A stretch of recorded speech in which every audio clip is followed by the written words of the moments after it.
आखिर छात्र करे तो क्या करे?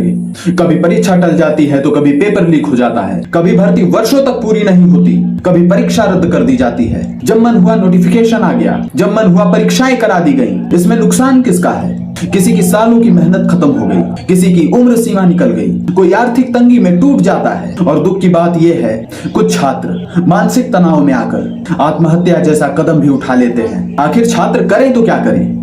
लोकतंत्र में अपनी आवाज उठाना उनका अधिकार है, लेकिन नीतियां बनाना, व्यवस्था सुधारना और जवाबदेही तय करना ये तो सरकार की जिम्मेदारी है। दोस्तों, मेरा मानना है कि ये अब तक की सबसे समर्थ सरकार है। यह पूर्ण बहुमत की सरकार है। दोस्तों, ये वही सरकार है जिसने 2019 में जम्मू कश्मीर से 370 हटवाया। इसी सरकार ने देश से 3 तलाक जैसी प्रथा को समाप्त कराया, जिसने राम मंदिर का निर्माण कराया। दोस्तों, जब इतने बड़े और जटिल मुद्दों पर निर्णय लिए जा सकते हैं तो शिक्षा सुधार, परीक्षा प्रणाली में पारदर्शिता और समयबद्ध भर्तियों में निर्णायक कदम क्यों नहीं उठाए जा सकते? दोस्तों, यही वो सवाल है जो आज करोड़ों युवाओं के मन में है। दोस्तों, अगर शिक्षा मंत्री इस्तीफा दे देते हैं तो क्या ये सारी समस्याएं समाप्त हो जाएंगी?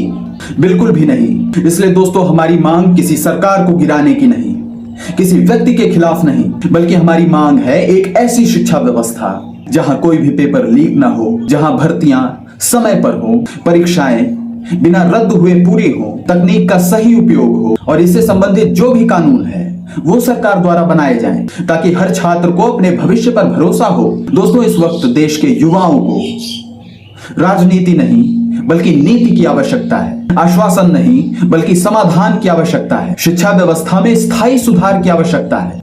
दोस्तों, मुझे पूरा विश्वास है कि यदि सरकार ऐसी नीतियां लाती है जिससे छात्रों का भविष्य सुरक्षित हो जाए, युवाओं का भरोसा वापस आ जाए, तो शायद किसी भी मंत्री के इस्तीफे की मांग अपने आप समाप्त हो जाएगी। दोस्तों, वो समय आ गया है कि भारत में शिक्षा सबसे बड़ा राष्ट्रीय मुद्दा बने।